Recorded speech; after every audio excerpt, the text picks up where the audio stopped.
Okay, I'm definitely not going to make any friends in this video. I am here to talk about this, the Stryd FootPod. But before we go into it, I want to be clear about what I'm doing here. I'm not giving any expert view of this. I just bought this about a month ago, and what I'm doing is I'm giving my views as someone who has tried it out for a month, who is an absolute beginner with this type of thing. So I bought it, I tried it out, and I'm gonna give you my views on whether or not it's worth the money. So first off, what is it? Well, it's a power meter. And what you do is you put this little pod on your shoes. So you attach it to your shoelaces with these nifty little things that you've got there. They are exceptionally fiddly to get on and off. Like when you're trying to get them off your shoe, it is actually extremely fiddly to get that off. And you attach it to your shoe and it gives you a power reading. And the power reading is supposed to allow you to run, let's say you've got a hilly course or you've got a course where it's very windy. You can run the appropriate effort based on the power that you're putting out. So if you're thinking about buying one of these, there are a number of options that you can have. You can just buy this one individual FootPod thing. It syncs up with your Garmin pretty easily and it will give you a power reading, and that's all it does. That is 349 Canadian dollars. The option I chose was option number 2, which is to buy this for 225 Canadian dollars and then spend $15 a month for a minimum of 6 months. And that gives you all the training programs and the things that I think would actually be useful. I was hoping for training plans, I was hoping for suggested workouts, I was hoping for all those types of things. And the other option, which is $450, is that you buy 2 of these.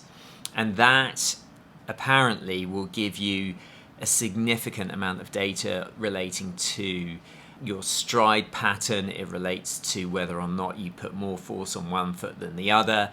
It gives you your biomechanics basically. I didn't go for that one, that seemed a lot of money, so I went for the cheaper initial outlay, but I do pay $15 a month. So that's the first question, which one of those options are you going to go for? I then hit the first snag, which was, and this wasn't necessarily Stryd's fault, but they sent this by Canada Post and it took nearly 4 weeks to get here. I was tracking it, it was bouncing between Regina, Winnipeg and Thunder Bay, and then it'd go Regina, Winnipeg, Thunder Bay. It went to Winnipeg 4 times on its round. I thought it was completely lost. And so I reached out to customer support and I said, look, it's been over 3 weeks and I still haven't got it. And I'm paying a membership, which is $15 a month, and they were useless. They did absolutely nothing. They just kept saying to me, it's been sent to you.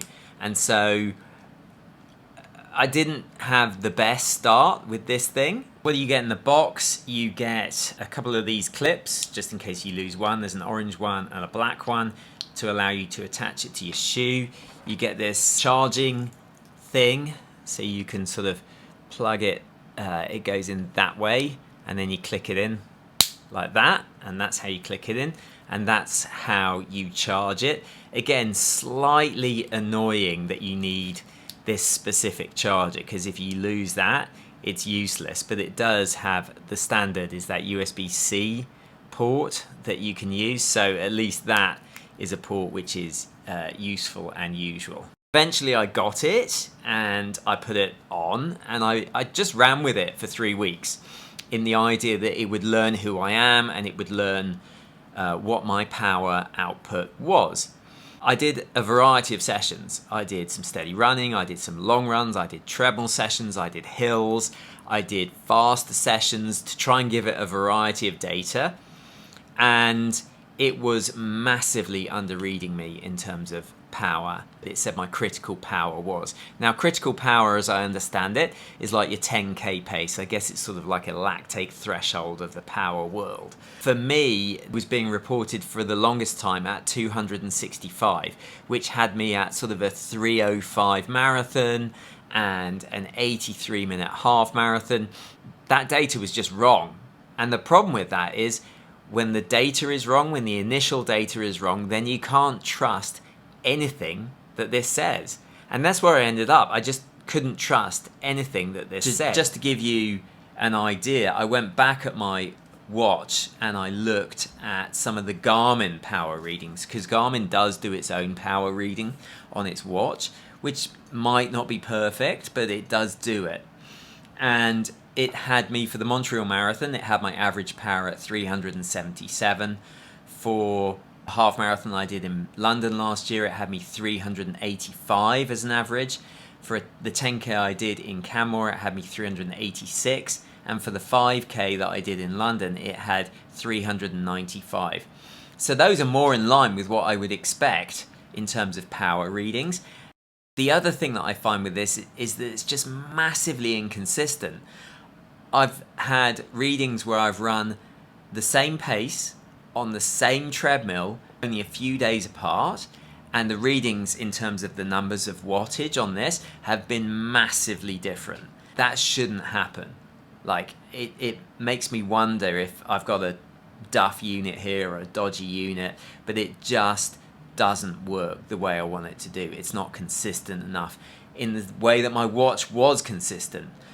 I also wanted to say that the dashboard really was not as intuitive as I was hoping for. Now that may well be me, and maybe we've been brought up in the world of Apple products where everything is super simple, but I've just been struggling to get the most out of this. And, you know, I've given it what I feel is an honest effort, and I don't think this is giving me any value for money. Remember, this is only basing things based on power. It doesn't know how hard you're working in terms of effort, whereas my watch knows my heart rate.